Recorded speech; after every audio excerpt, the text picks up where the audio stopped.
বানার পাশেটা কি বিস্কুট আমার পোক কি এটা একটা গোমর আছে কি গোমর এটার গোমর হলো এটা যদি তুই খাস হ্যাঁ। এই ক্ষেতের 2-3 বিঘা ধান তেল খেয়ে রাখে বাপ রে তার একটা গোমর আছে কি কুমার দি কথা তার গোমর হলো এটা খাই তারা পরীক্ষা দিবার স্কুলে যত সেরি আছে কেউ লেখবো না লেখা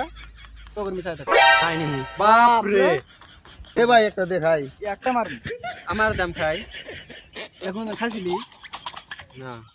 ওটার দাম কত কত নিছে 5 টাকা এই একটা মারবি কত নিছে? দাম 10 টাকা নিতে পারে 7.5 টাকা দাম নিছে ও 5 টাকা নিছে আমার अच्छा ठीक है 5 লাখ 555 समझ गया বাপ রে একটা থাক জায়গা আমার গার্লফ্রেন্ডে ফোন করতেছে দিয়া যায় একটা দেখুন